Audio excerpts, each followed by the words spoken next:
de zin is vrij om heen te gaan. Als we de tijd, de mooiste mij, om stil te staan. Mijn eerste opkomst naar je omdat het inleeuwd weer en ik een Fries nummers jongen mocht. Ik weet nog wel dat ik daar bij die pilaren stond bij het gerechtsgebouw en dat ik dacht, oh mijn hemel, hoe kom ik hier doorheen?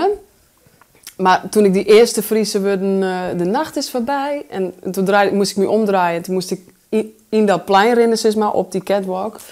Nou, toen viel het echt zeg maar, een soort van warme teken van, ja, dit is gewoon uw Friesland. En dat was voor mij een soort echt wel een bijzonder moment. Heb het leven lief. Als de stormwind gromt en als de lente komt en verberg je niet. Als de regen valt en als de donder knalt, zing het hoogste lied. En ik denk verder op de joen in het tuintje van Heb het leven lief, weet ik, ja, dat wie een heel emotioneel moment. Omdat dat gewoon een nummer is wat mij voort heel bot omsprutst. Dus ja, dat wie voor mij echt een heel bijzonder moment.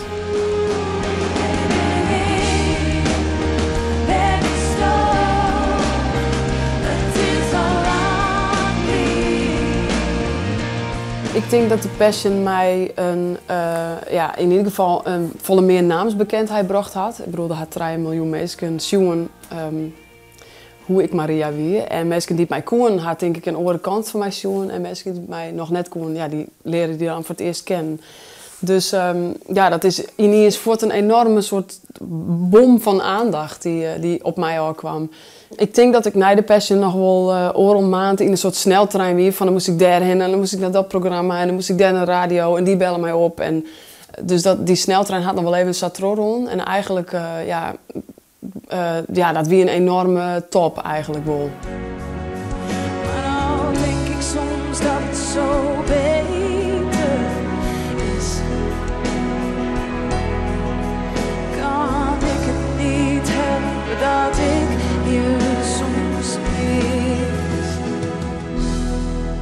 Ik weet nog dat ik vregen waren inderdaad en dat ik dacht, ja, natuurlijk wil ik dit doen. En inderdaad de angsten die ik hier, van ken ik dit wel en moet ik dit wel doen en waarom hadden ze mij, dat soort angsten, die gingen eigenlijk voort toen ik daar stond. En dat had mij echt wel weer zoveel zelfvertrouwen jong.